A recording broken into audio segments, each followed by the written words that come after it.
You can search metamorphosisconnections.com for classes, events, wellness and life coaches, plus metaphysical products and shops. You can also search for a wide array of healers from all modalities, including EFT, sound healing, energy healing, light therapy, ancestral healing, shamanic healing, reflexology, past life regressions, hypnotherapy, yoga, and more. And if you're not sure where to start, the search feature on metamorphosisconnections.com is tailored to help both those who know what they are looking for and those who are just starting. Come explore the possibilities for your higher self by visiting metamorphosisconnections.com. Their experienced practitioners can guide both beginners and those that are already on their spiritual journey. That's metamorphosisconnection.com, your link to direct you on your spiritual transformation. Greg Bakun here. I've told you about the out-of-the-world roast beef sandwiches at Maverick's Real Roast Beef, but I haven't told you about their Philly steak sandwiches, turkey, bacon, avocado sandwich, BLT, crispy chicken, fish sandwiches, brisket, or pulled pork. Okay, you get the idea. They make a lot of delicious food to the same standard as their famous roast beef sandwiches, and now I'm starving. I'm going to go to Maverick's Real Roast Beef off Lexington and Roseville, and you need to go too. Check out their menu at mavericksbeef.com. With a look at your AM 950 weather, I'm Patrick Lilia. Tonight, rain and snow with a low around freezing. Then Wednesday, showers and thunderstorms with a high around 49. The music is still the hottest at Crooner's Supper Club in Fridley. Crooner's is located just north of I-694 off Highway 65 and Moore Lake Drive. View their upcoming music schedules and food menus at croonersloungemn.com. Portions of the following program may be pre-recorded. The views expressed and the opinions given by the individual host, guest, random reptoid, or chupacabra may not necessarily reflect those of AM 950 Radio, its affiliates, or its sponsors. Now, it's time to step into the unknown.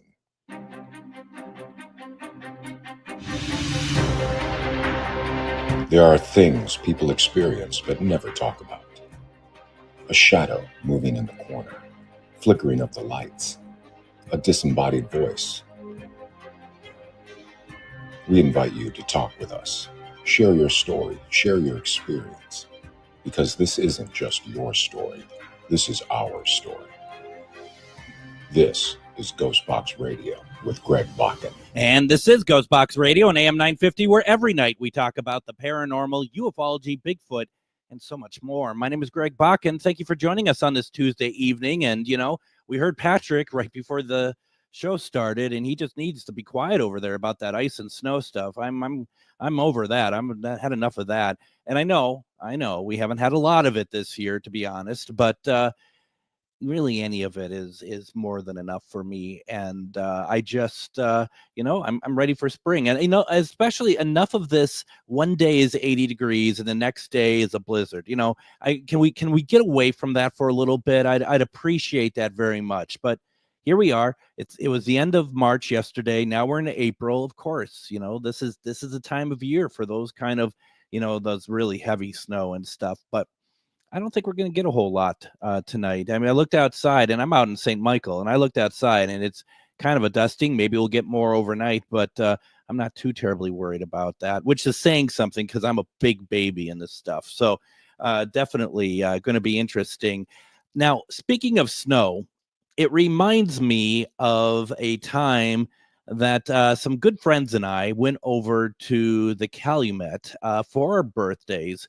Calumet Inn is located in Pipestone, Minnesota, and it was in January. That's where our birthdays are, and my friend John was driving us, and we knew that there was a blizzard, a big winter storm warning, and we thought that that's okay, and we drove, and it truly turned into perhaps one of the most horrific driving experiences of our lives. And I'm not even saying me alone. There's those 2-lane highways going out, depending on how you go out to Pipestone, and it seemed like every semi in the world was passing us, going the opposite direction. Could barely see. John was amazing driving. His wife Chris was amazing at hiding her face from looking out. I was amazing at praying And what was really kind of frightening is when stuff started to clear up, we didn't realize how close we were to the car in front of us. It's one of those things that was really pretty incredible. But nevertheless, what we ended up doing was we were doing a weekend at the Calumet Inn in Pipestone, Minnesota, one of the greatest hotels in Minnesota, very haunted. It was the first experience I ever had at crossing over anybody. And why I bring this up is very simple. Tonight, my special guest is author Julie Meadows. And Julie has written this amazing book that is out now all about the Calumet Inn, called Calumet Inn-The Jewel of the Prairie, available on Amazon. You want to get it. And Julie herself, she lives in Minnesota with her daughter and 2 pets. She is a mother of 2 and has 2 grandchildren. Julie has a lifelong fascination with the paranormal and loves historical buildings. She discovered her passion for research while earning her bachelor's degree in paralegal studies. She also is a psychic medium and can be found on Facebook under Journey with Spirit. I highly recommend you go over there and like the page and keep track of everything she's doing. And you can follow her there for updates on future novels and historical paranormal buildings, such as the Calumet Inn. So very exciting. Julie, welcome to GhostBox Radio. Thanks for having me. Oh my goodness, my pleasure. And I wanted to share that story about the Calumet because very simply, it was frightening. But also it was one of those things that once we got to the Calumet, it is truly, I don't think it's hyperbole when you say it's the jewel of the prairie. There is something truly amazing about that location. Julie, why don't we start off with you telling us about the book in general? What would someone get when they get this book? Well, it's kind of like a little coffee table book, but really it's just a brief synopsis of the history of the Calumet. I mean, it probably could have been thicker because it has changed hands so many times over the years. It's like a hot potato, basically.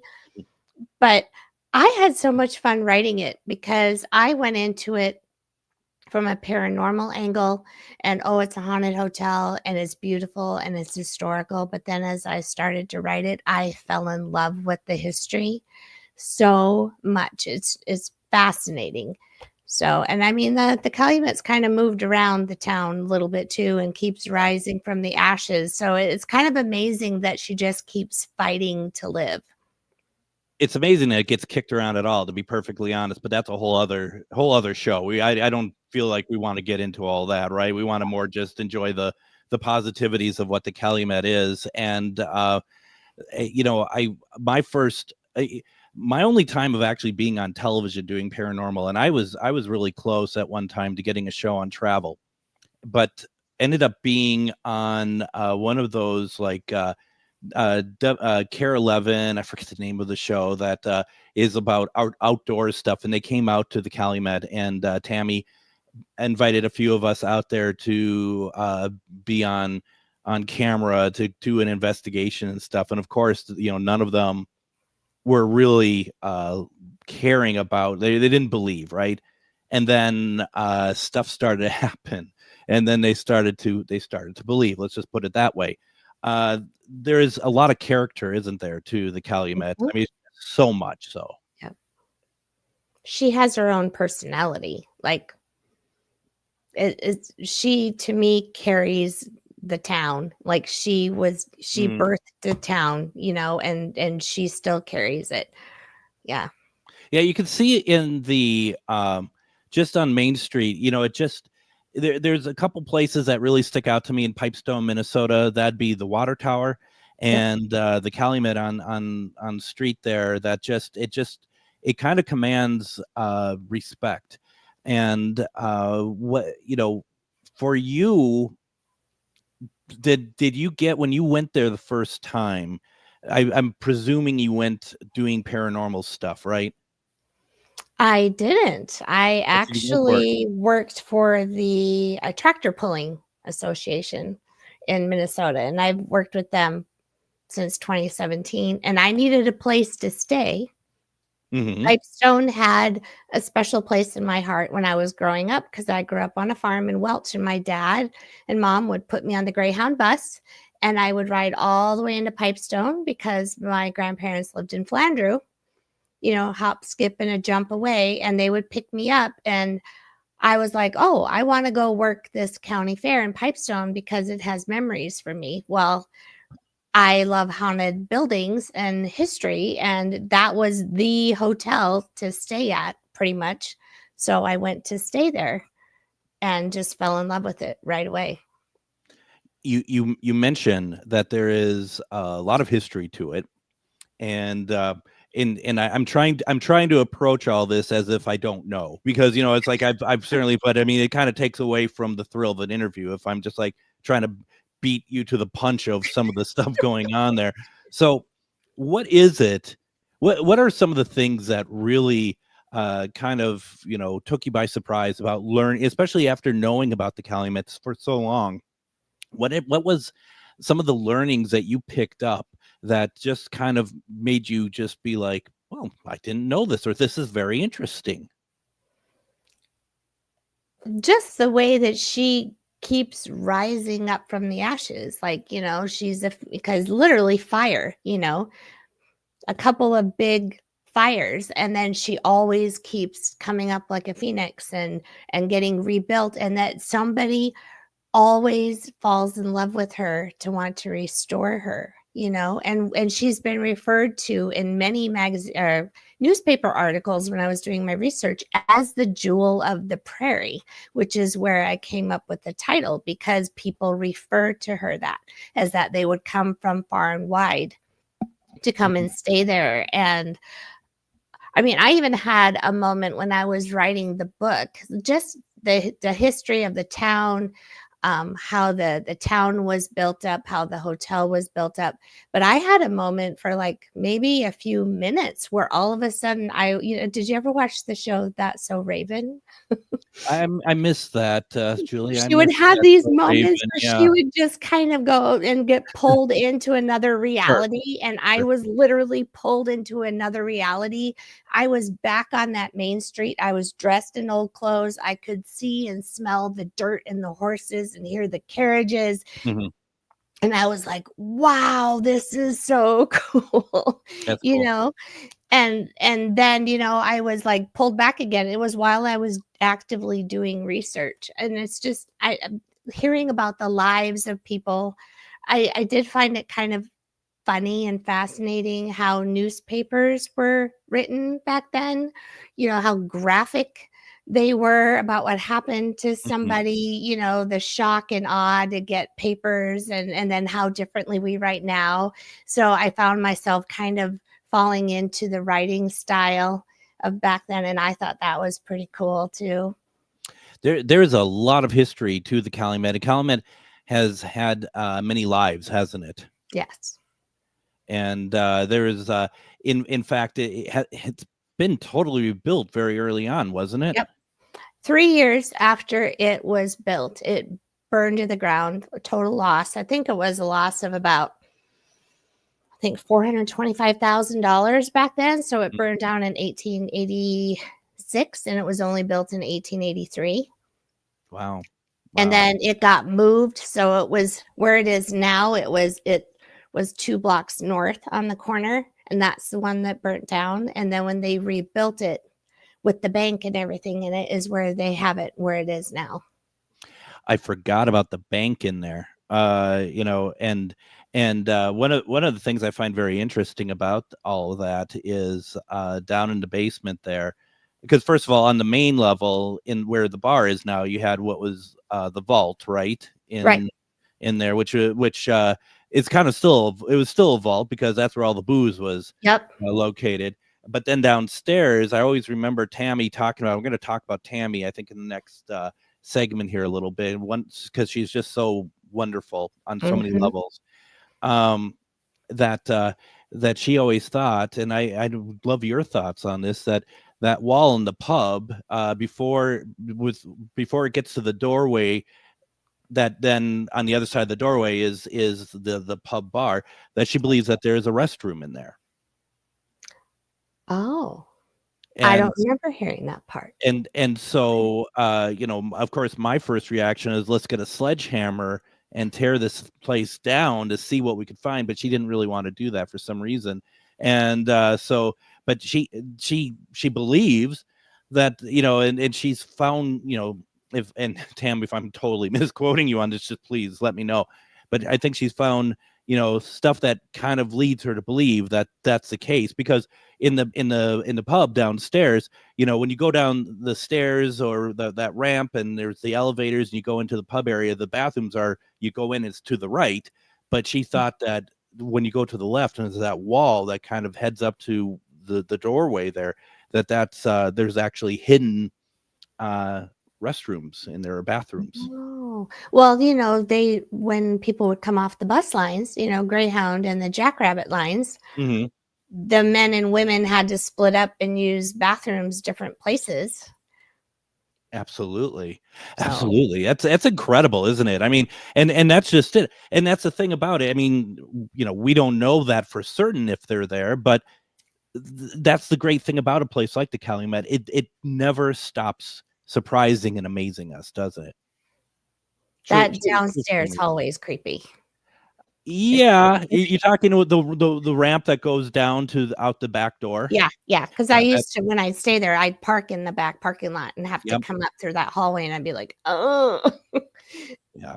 And the funny thing about that, it's pretty well lit too. It's just there's just that energy there that is just kind of something else. And one of the things I always play in classes, because we do this paranormal classes, and I'm sure you've seen this, the video that Tammy got on surveillance of upstairs, the hallway that has the railing, that there is a shadow that runs past, and then she runs past because she's chasing it, because she could see that something's going on. She sees it, she runs after it. All this is on camera. It's incredible. If you haven't, Julie, if you haven't seen it, I'll send it your way. I haven't. Is it on the floor with Charlie's room, or is it on the floor below? It's on the floor with the main, what we would call the main level, that has the bar on it, the entryway. So yeah, I haven't seen that.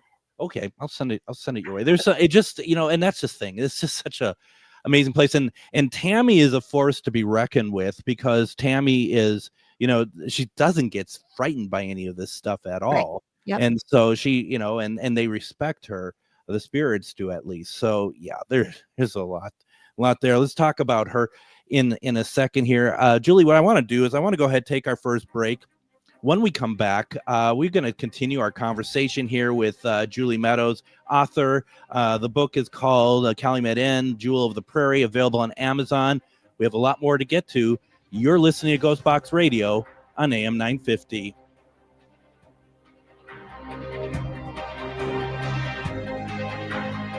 Greg Bakun here. I love historic tours of Minneapolis and seeing everything it has to offer. But if you know me, I like to include a little spooky in my tours, which is why I found the perfect combination. Minneapolis Trolley Tours does this amazing candlelight ghost tour that you have to check out.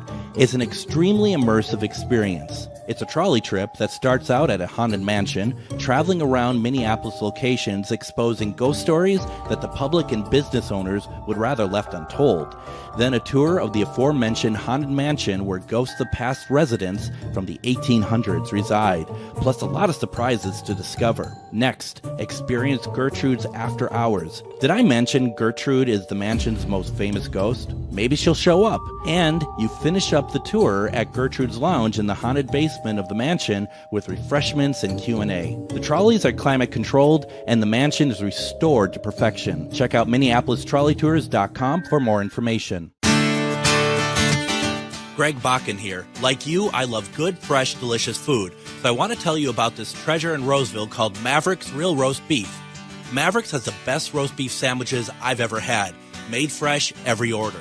Add fries or onion rings dropped in the fryer when ordered, and you have a winning combination. Maverick's Real Roast Beef has a lot more than roast beef, so check out their website, mavericksbeef.com, or check out their restaurant on Lexington in Roseville. Did you know that spiritual awakening is not all love and light? Surprise! Inner demons, ego deaths, and tower moments are on the horizon. But while life might hand you some harsh lessons, we've got the antidote to soothe your weary soul. Why not try a dragon's blood bath? Or schedule a Reiki aura repair? With books, herbs, talismans, candles, and more, we put the Shazam in shadow work. Visit Magus Books at 1848 Central Avenue Northeast in Minneapolis or magusbooks.com. The Tilted Tiki, located in downtown Stillwater, helps you get your tropical tiki vibe on with a large selection of fantastic tasting tiki cocktails served in unique and fun glasses, a menu of delicious food ranging from small bites, craft tacos, sandwiches, and more. Plus, don't forget they have live music Wednesday through Saturday nights. Located in downtown Stillwater, the Tilted Tiki is your tropical relaxation restaurant in Minnesota. Visit thetiltedtiki.com.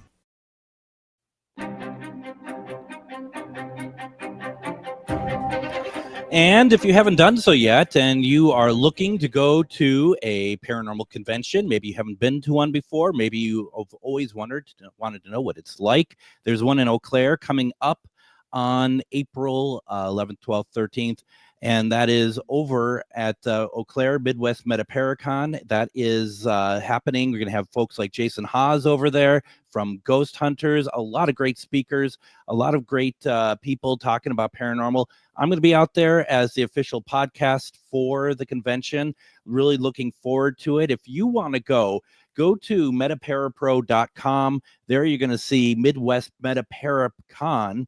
Go there, sign up, put in the code GhostBox, and you're going to get 10% off of the entrance fee. We're hoping to see a lot of people there, hoping to see you there. If you do go, stop on by, say hi. I would love to hear from you. We have with us tonight author Julie Meadows, and we're talking about her book, The Calumet Inn, The Jewel of the Prairie. And Julie, talk to me a little bit about Tammy Grubbs and how did you meet her? I'm trying to remember. I met her, I believe, when I was out for a tractor pull in August of 2019. Mm-hmm. So I had been out there a couple years prior with a different owner. And then a friend of mine had done a blog on the Calumet for me.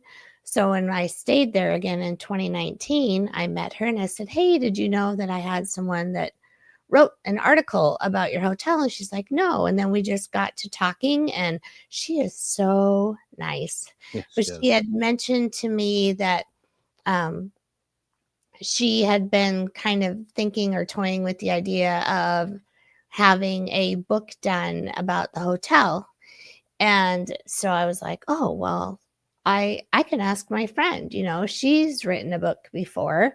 And then my friend's like, I'm too busy. Why don't you do this? It's like, okay. So that's how it started. And then, I was going there and staying there and doing research and stuff. And that all started right before COVID. So it got a little harder for me to go personally down there and do stuff because of the world being shut down. But she was wonderful to work with. She is so sweet and so caring and extremely smart. And really artistic, right? I mean, just very creative. Yes. Beautiful artwork. So talk to us a little bit about if you were staying at the Calumet, what would you find in the rooms? What would you find on the doors? So she has named each room and it's a theme. And what I love, because she told me about this a little more, because I had gone back in, it was February. And then I went back in September too. And she kind of went through the building again with me. And she goes into each room and it's how she feels when she goes into the room and the energy she picks up on, which is actually very accurate energy, because, when you go in the rooms, you can pick up the spirits that are there and that are around. And then she paints these gorgeous murals on the wall and then decorates things based off of what she can feel. And one of the rooms, like it's about, I think it's the, Oh, I don't know. I'm going to get this wrong. It's either the mayor's wife of Pipestone at one time, the green room. You remember that one with the Oh yeah. plants and everything? Mhm. And then like the doctor's room. That one was a really good one. And there's one that has like roses everywhere in it. And that room has a picture hanging up that reminds me of Valerie, who people have seen. Mhm. And tends to show up a lot. And then her murals, like in the dining area. So I love that because I love Native American stuff. And, you know, she has ties to that too. And there's just a really nice, calming energy around her stuff, her artwork. It's she's very calming, isn't she? I mean, she just is a very calming human being. Yeah, she was telling me a story once how I think someone came in and their intent was to rob the place, and she's just like so chill about it. Oh yeah, yeah. I've seen her revved up, which is not revved up. You know, it's just kind of it's just, and it's like, oh bless you, because I'm a hothead. I go from 0 to 90 in a second, and she's just like, yeah, it wasn't great, but we just made it work. It's just amazing. It's fantastic, and I adore that. And she is one of the stories that I'm gonna, as someone I've been doing paranormal work for 17 years, something like that. And she had talked about when there was a point when the hotel was closed down and no one was allowed in, and she was the only one allowed in, and she had to make sure that like the furnace was restarted every hour or something like that. And without anyone in there, the spirits got very not maybe aggressive, but very boisterous about wanting to be, they wanted attention. Yep. Where she was in there by herself, I think it was like roughly like 30 days or something, her in there by herself with these spirits relentlessly having, knocking on her door, knocking around, and the thing is that the Calumet is big. Okay, folks, it's big. It's not a little boutique, hotel. It's a very nice big hotel for people who are coming into Minnesota, traveling train, whatever, and they're going to stay there. It truly is a jewel. And just kind of the way she talked about it and where she needed to go to restart the furnace and how that whole process was. Julie, I don't think I could do it. Couldn't have done it. If it was down in that hallway, no way. Right? I mean, where it is, and she had to, and even just like, and maybe the part I didn't include is that there's no electricity in the place. Right. At that point, there was, it was all, and we don't need to get into the whys or anything. It just, it is what it was. And, it's worth talking about, you had mentioned it, that people end up with the hotel because they love it and care for it. And Tammy, this is her place. This is her. This is her, her sister, Yep. She's part of it. Like, I don't even know how to describe it. And like you said, the spirits, they accept her. They know her. They, they all work together. And I feel like they know what they can and can't do with her and around her. I think that's a good point. I think that's a very good point. And they, they have to look at her in a sense as almost like a mother figure. If something's, not right there, they're going to be looking to her like, what's happening to us? What's going on here? I mean, and she needs them. They need her. I agree. Yep. It's incredible. And it's, just that journey. And I think you and I started kind of being a part of the Calumet probably roughly around the same time. You probably a little bit before myself. I think 2018 or so for me, where it just like, kind of just end up seeing kind of Tammy's evolution with the with the hotel. And it's not an uncommon thing, I will say, people who own, locations like this, but she has such a strong vision for that place. Mm-hmm. Mm-hmm. It's beautiful, actually. It pulls you in when she Yeah. would describe what she wanted to do. And she's an artist and very creative, so she's able to express that very easily, and you're able to picture it and see it through her eyes. Mm-hmm. And Yeah. she's so involved in her community. She loves her community. She loves that hotel. She's very caring. She is, absolutely. It's such a great journey. And one thing too is that Tammy had always been really very cognizant of the town. Like, she wanted to make sure that people were able to come to the Calumet as a focal point of the town for meetings, for get-togethers, for brunches, being open after church, on Sundays for breakfast and stuff like that.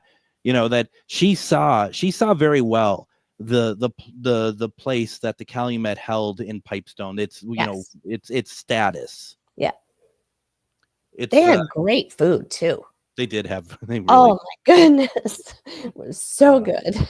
Yeah, it's really something. And as Doug says in the comments, he says, the way you described the Calumet and her, I think he's saying it's kind of like the Anderson House and Becky. Mm-hmm. And it's what it really comes down to is people who care. And you get people in these positions who understand the need for also looking after the spirit side of the locations. I mean, wouldn't you agree with that? Yes. Yeah. That they have to look and make sure that part is taken care of, and that that includes like changes that might be made, that there's nothing that's too terribly too much that makes spirits like unhappy or uncertain, stuff like that. There's a role to it, isn't there? Well, the history still lives there, Mm-hmm. The Calumet is still alive, if you will. Absolutely. Yeah.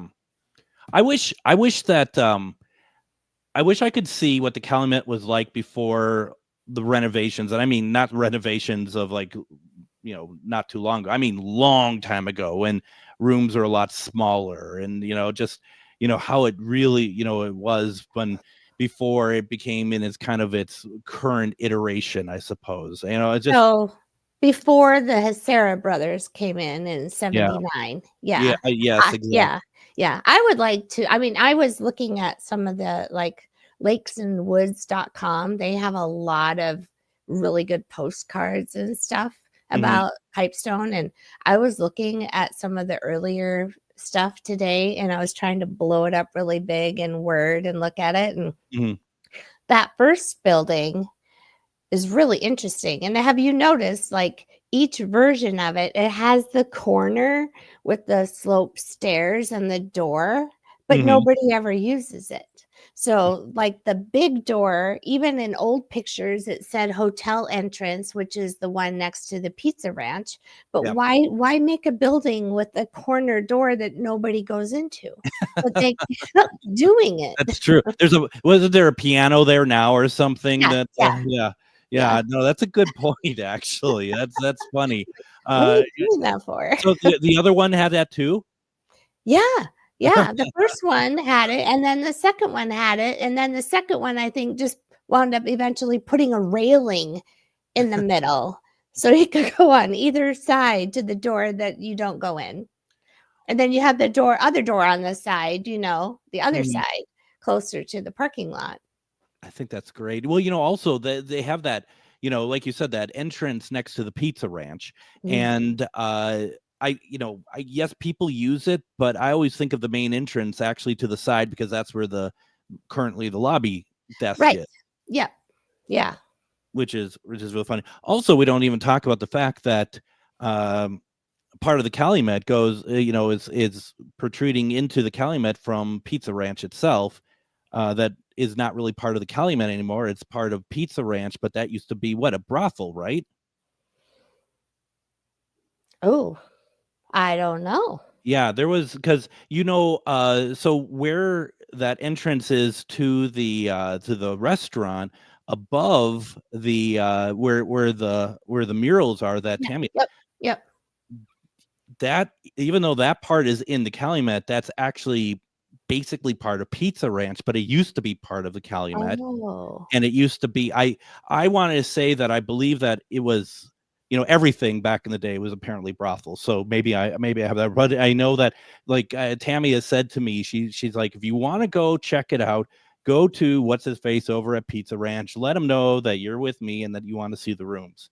And I'm a coward because I've never done it. Ooh, that would be fun. It would be fun. I just hate interrupting people when they're trying to do their work. But yeah, no, I would totally interrupt them to go check that out. And you're all much more speaking ruder than I am, I think is the word I'm looking for. okay. So speaking of spirits liking her, so Yes. the last time, so when I visited her in September, her daughter had decorated the hotel with Halloween stuff.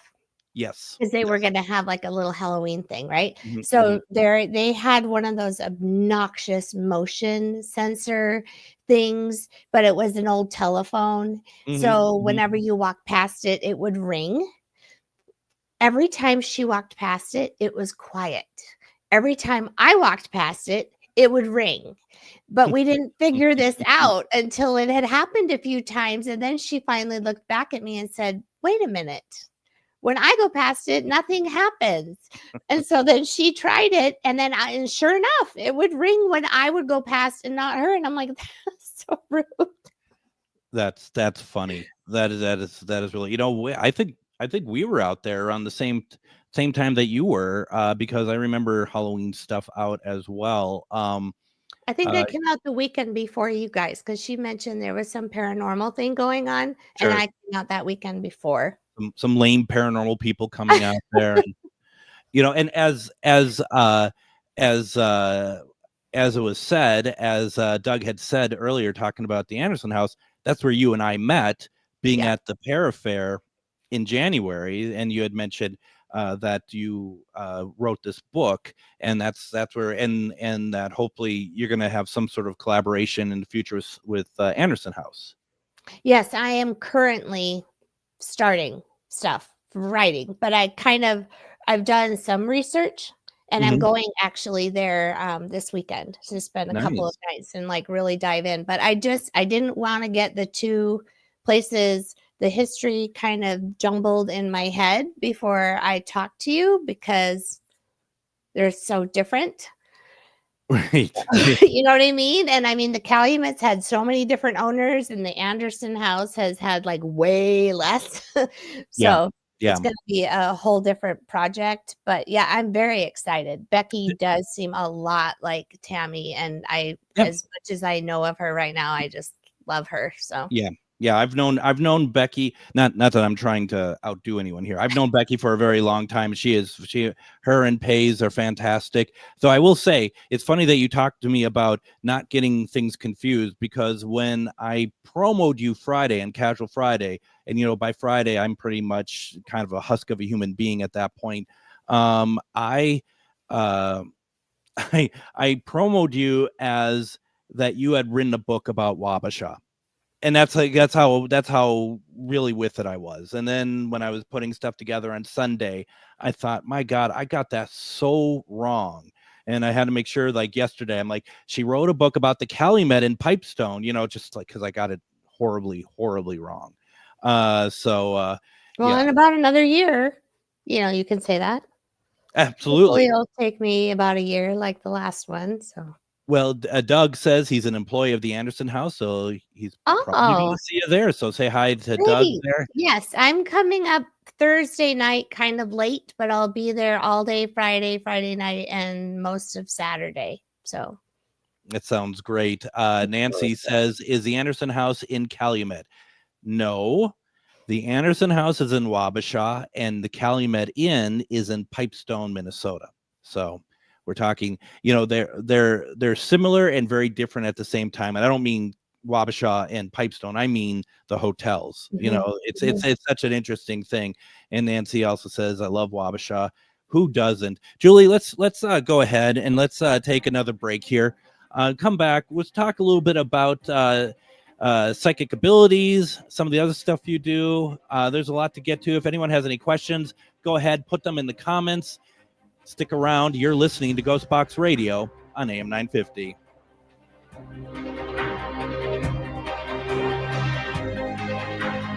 Greg Bakun here. I love historic tours of Minneapolis and seeing everything it has to offer. But if you know me, I like to include a little spooky in my tours, which is why I found the perfect combination. Minneapolis Trolley Tours does this amazing candlelight ghost tour that you have to check out. It's an extremely immersive experience. It's a trolley trip that starts out at a haunted mansion, traveling around Minneapolis locations exposing ghost stories that the public and business owners would rather left untold. Then a tour of the aforementioned haunted mansion where ghosts of past residents from the 1800s reside, plus a lot of surprises to discover. Next, experience Gertrude's After Hours. Did I mention Gertrude is the mansion's most famous ghost? Maybe she'll show up. And you finish up the tour at Gertrude's Lounge in the haunted basement of the mansion with refreshments and Q&A. The trolleys are climate controlled and the mansion is restored to perfection. Check out MinneapolisTrolleyTours.com for more information. Have you ever met someone who not only can help you on a deep spiritual level, but also potentially change your life? Refined Divine is an extremely gifted psychic medium who travels the nation and lives right here in the Midwest. And she offers mediumship, mentorship, house and business parties, energy healing, palm readings, and so much more. Refined Divine has helped thousands, and she can help you. Hi, this is Psychic Medium Deb. I cannot wait to hear from you. You can go to refineddivinepsychic.com. Greg Bakun here. Like you, I love good, fresh, delicious food. So I want to tell you about this treasure in Roseville called Maverick's Real Roast Beef.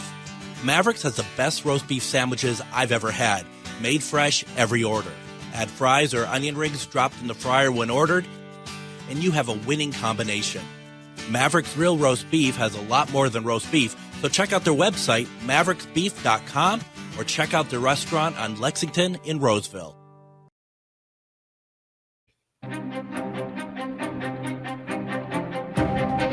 Now, tomorrow is the first Wednesday of the month, and that means that Ghost Stories and Beyond returns to Billy's Bar and Grill in Anoka. Starts at 6:30 tomorrow evening. It's half-price burgers. Our special guest is going to be author Renee Valois. Her book, Collecting Spirits, Life with Ghosts, Guardians, and Guides. We're going to be talking about that tomorrow. She's going to be live over at Billy's. She's going to be with us for a couple hours. Let's talk about her book. Let's talk about what, she collects ghost stories. So let's talk to her about all that. It's going to be a lot of fun, $10 to get in, but it's a great experience. Renee is fantastic. She was on the program back in February, so you definitely want to check that out. And then when you're done with that, you got to listen to GhostBox Radio with Greg Bakun tomorrow as we do one-question readings with Psychic Medium, Refined Divine. As always, I love just our chemistry when we all are together. Adam, her, Dave, myself, and we just have a good time. And she helps people. It's fantastic. So if you have a question about money, jobs, your future, you want to channel a loved one, you want to ask about a pet that passed, you definitely don't want to miss that. That's tomorrow. And then, of course, Thursday is going to be a replay with Rob Guttrow and Monique Toussoon talking about their book. And then, of course, Casual Friday. So a whole lot of GhostBox Radio to get to. But tonight we are I'm enjoying this conversation quite a bit. We have Julie Meadows. She authored the book Calumet Inn-The Jewel of the Prairie. And it's just also fun just to talk about some really cool memories about the Calumet, and that we've all had our own experiences. What is there a paranormal experience at the Calumet that really sort of stands out for you? I haven't really experienced it myself. Like, my daughter's had a couple. I remember the second time I stayed there, we were in room 307. And I have kind of experienced it. There were 2 banker spirits that were in our room. So the whole time we were there, they were kind of like getting ready to go to work across the street at the bank. Sure. Yeah. It was kind of cool. Like it was stuck in a loop. And then the ladies there were like 3 ladies staying in Charlie's room, and it was really loud one night and I couldn't sleep very well. And then Tammy was saying how they left early because, their wine glasses were being tipped over and other stuff. But I remember the most, like we came up, my daughter and I, from having, I think we might have been talking to Tammy in the dining area. And we went to go at the top of the stairs and there was like a weird energy in the air. And my daughter's like, there's this guy that's just running back and forth in front of, it was room 311, just running back and forth. And I'm like, well, how am I supposed to get to our room? Like, Right. like I'm supposed to like cross in front of this thing that's going to run me over. And I was, I don't know what to do with this information. So, and then, and it was sad kind of because he was like, I'd say early 20s, but he was a little bit mentally disabled, so he didn't really understand what was going on with him.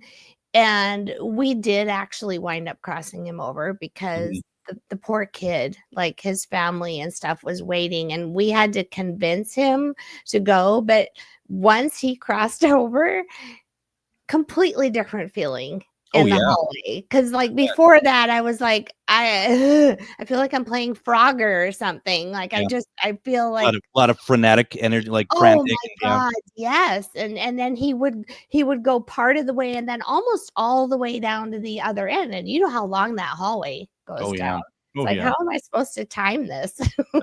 No. And then I was there a couple years later when I first met Tammy, and I had gone to work a tractor pull, and a guy I was dating at the time stayed behind. And I get back and and he goes, I took a shower and I came out of the shower and the mirror was all fogged up, and it said, and someone had written in the mirror and it said Valerie in the room. Like, what? Yeah. I've had that. Going on there. Yeah. And then he said all night long he was hearing like knocking and banging on the walls. I mean, I actually, to be honest, I put cotton balls in my ears because he was a snorer. So I was gone. So I didn't hear anything. But yeah, those were the weirdest ones for sure. I've had it where that there was writing on the mirror, not a full name, but it was like J-O. I took a picture of it, and my friend John and Ryan, John's wife, and Ryan they were staying in a room, and they were getting something written on their mirror as well, if I'm not mistaken. My very first night at the Calumet, in the room I was in, I had nothing on in the room, nothing, like no lights or anything. I was trying to sleep. Suddenly, everything in the room turns on, and then just shuts off. And I'm just like, hello? I'm just like, but one that stands out to me, and this isn't even me. This is somebody who, other people who was at an event that I put on. They were there, and in the bar at one point, there's a ping pong ball that we're using to see. People do this thing where they like try to get the ball off my hand, which I think is so flawed anyway.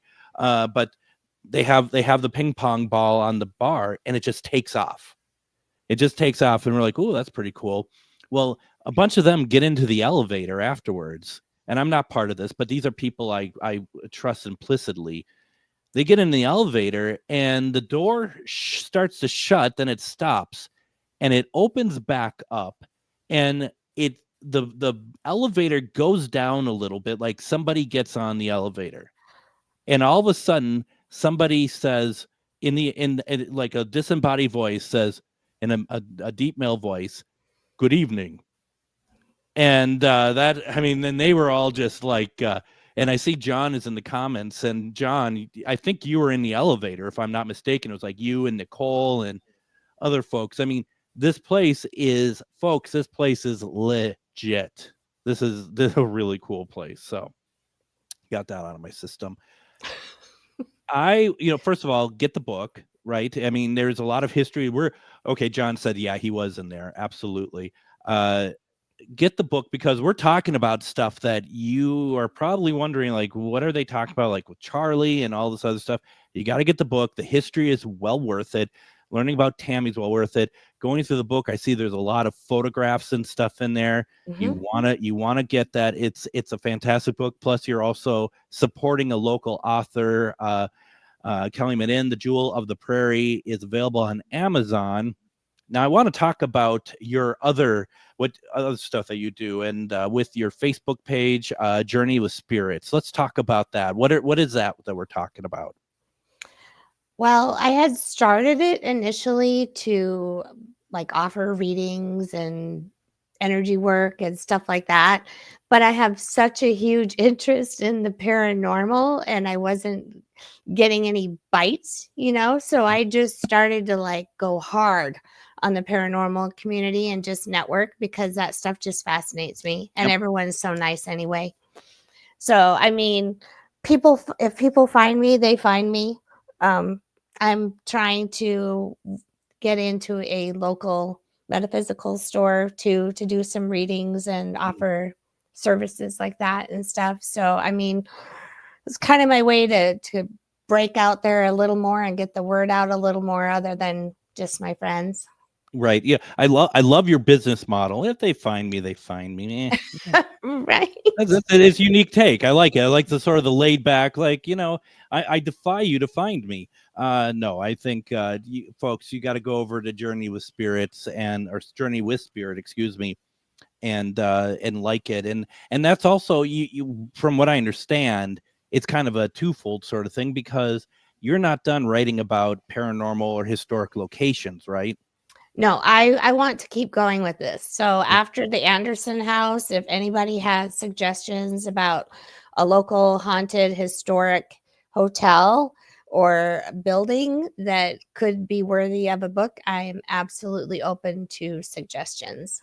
I got a suggestion. Of course I would. But this is because I've only seen one person get close. And I'm not saying that I know. I just know that it's always been misrepresented. And that's the soap factory in St. Anthony, Maine. And I've investigated there many times. It's no longer a place that you can investigate at, but it's a place that I feel like not that people get the history of this place wrong a lot. And now it just, it's been around since the late 1800s, and it's been a number of different things. And one of them being called the soap factory. It used to make soap, but that's just one of its many lives. So, just a thought, but that's the thing. There's so many amazing places that you could, dip your toe in, like even in that area, just a block over, the Aveda building, all of St. Anthony, Maine. I mean, there's just so many wonderful places that you can do books about, even First Ave, just across the river. I mean, you're writing it down, aren't you? I sure am. It's like, you do know we're doing a radio show, I'm right? a note taker. It's like, I'm looking over and you're just like, no one ever paid attention to me before. I just don't even know what to say about this. I was even interested in trying to do one about the Palmer House quite a few years ago, and I had messaged the owner and never ever heard back. And I thought, well, I think my stuff just got round filed there, but if it probably just wasn't meant to be. Well, for what it's worth, and it's just me talking here, everyone talks about the Palmer, and there's so many wonderful places. The fact that you grabbed onto Calumet, the fact you're going and talking about the Anderson house, maybe talk with Becky about the Grant house, these places that are a little bit lesser known, but are just as amazing and really not seen as much. John says in the comments, also the Bullock Hotel in Deadwood, South Dakota. There's so many wonderful places. I mean, it's kind of like your personal playground, Julie, as I far think as so, because the places you can talk about. Yeah. I haven't seen really books out there like what I'm doing, and so I kind of want to exhaust Minnesota before I branch out. But yeah, Deadwood would be amazing. Oh, that's something else. And Dan says you need to find something in Texas. Well, no. She just said she's doing Minnesota, Dan. So no, he's late as usual to the party. So no, I think that's great. There's a lot of great places, and yeah, I like the idea that you're going after places that may not be the obvious ones that a lot of people Right. go after. So I mean, I'm not going to write about the Stanley Hotel. You know what I mean? Like, right. You're not going to do something on Villisca. I mean, everyone wants to talk absolutely about not, considering everything I've seen on Facebook the last week. Yeah, it's certainly a different sort of place now. It's a hotbed, yes. Yeah. So yeah, no, and yeah, I'm excited to see, Julie, where you go with all of this. You know, I'm excited. I think that you're gonna have great success writing about these places. And I'm hoping that people follow you and they get the book, only available on Amazon currently. Once again, the book is called Calumet Inn, Jewel of the Prairie. And boy, you know, I don't know. It's well done, is I guess all I can say. Well, thank you. My pleasure. There we go. All right. Well, with that being said, Julie, thank you so very much. This was a great conversation. Thank you for having me. My pleasure. Once again, the book is called Calumet Inn, The Jewel of the Prairie, written by Julie Meadows. And don't forget, folks, go over to Facebook, Journey with Spirit. Go like it, and we'll hear more from Julie later. Everyone, thank you very much. Tomorrow, one question readings with Refined Divine. And don't forget about Ghost Stories and Beyond. We'll see you tomorrow.